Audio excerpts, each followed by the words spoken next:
Good morning. आज एक video बनाते हैं, बहुत दिन हो गया वीडियो बनाए हुए।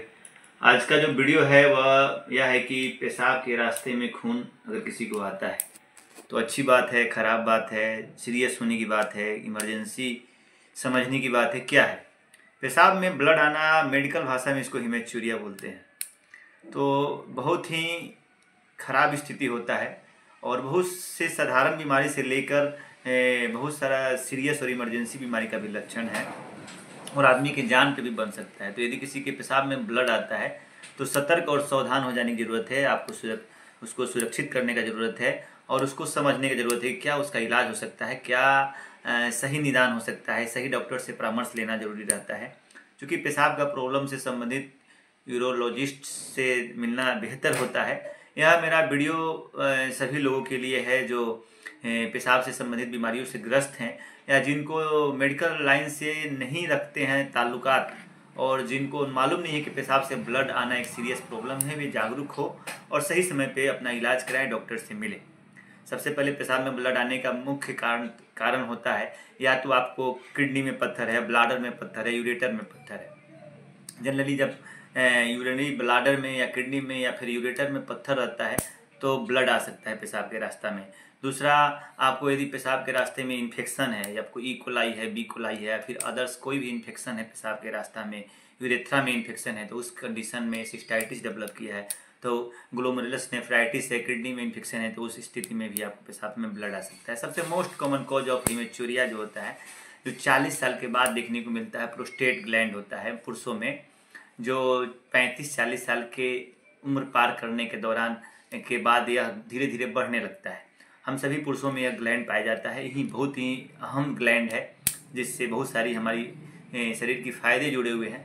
लेकिन धीरे धीरे 40 साल के बाद इसका साइज़ बढ़ने लगता है और किसी किसी में ज़्यादा ही मात्रा में बढ़ जाता है। तो ब्लाडर के नीक पे पाया जाता है प्रोस्टेट ग्लैंड, जो हार्मोन सिक्रीट करता है, और जब इसका साइज़ बढ़ता है तो धीरे धीरे यूरेथ्रा को दाबता है और जिसके चलते ज़्यादा ज़ोर से लैट्रिन करने पर, स्टूल त्यागने पर या फिर ज़ोर से पेशाब करने पर या फिर ज़्यादा बड़ा हो जाने पर benign prostate hypertrophy BPH develop होता है और उस कंडीशन में भी पेशाब से ब्लड आता है। बुजुर्गों में पेशाब में ब्लड आने का सबसे बड़ा कारण यही होता है। तो जिनको भी पेशाब में ब्लड आ रहा है, अगर बुजुर्ग हैं, 40 से ऊपर का एज है, 40, 50, 60, 70, तो उनको बेनाइन प्रोस्टेट हाइपरट्रोफी बीपीएच का जांच जरूर करना चाहिए। प्रोस्टेटोमेगाली हो सकता है और प्रोस्टोमेगाली जो होता है एक तरह का एक मलिग्नेंट भी होता है, बेनाइन भी होता है। बेनाइन जो होता है जो साधारणतः खतरनाक नहीं होता है, लेकिन मलिग्नेंट वहीं जो होता है जो कैंसर में डेवलप कर जाता है। और बहुत पुरुषों में सबसे ज़्यादा कॉमन अगर कोई कैंसर होता है तो प्रोस्टेट कैंसर होता है। तो इसके लिए पीएसए जांच होता है। ब्लड का एक साधारण सा एक सिंपल सा जांच है पीएसए।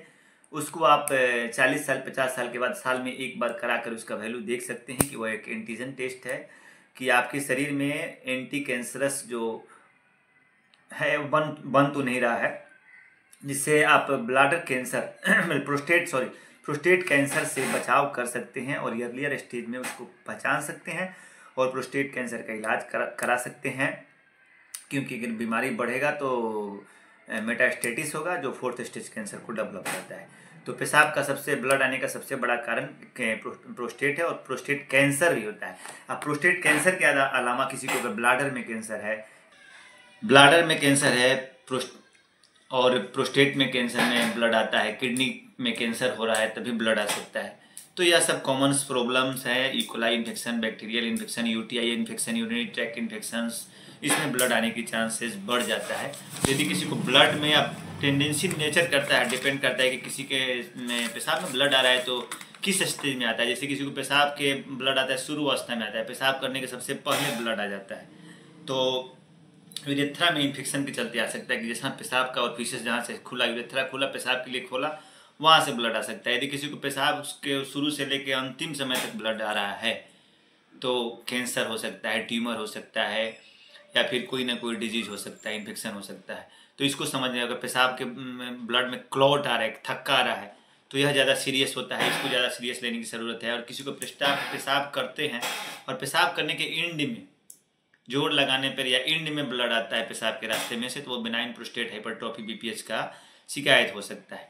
तो जिनको भी पेशाब से ब्लड आता है वह एक सीरियस प्रॉब्लम हो सकता है, कैंसर हो सकता है, यूटीआई इन्फेक्शन हो सकता है, ट्यूमर हो सकता है, किडनी स्टोन हो सकता है, एक बड़ा प्रॉब्लम हो सकता है। तो इसको इग्नोर करने की बिल्कुल ज़रूरत नहीं है। आपको समय पर अपने डॉक्टर से परामर्श लेकर जांच कराने की ज़रूरत है और सही समय पे उसका इलाज कराने की ज़रूरत है। बहुत सारे लोग गांव देहात में जानकारी के अभाव में बीमारी को बढ़ा देते हैं और एक उनका जो हीमोग्लोबिन गिर जाता है, 4 ग्राम 5 ग्राम हो जाता है। सीरियस कंडीशन होने पे वे डॉक्टर से संपर्क करते हैं।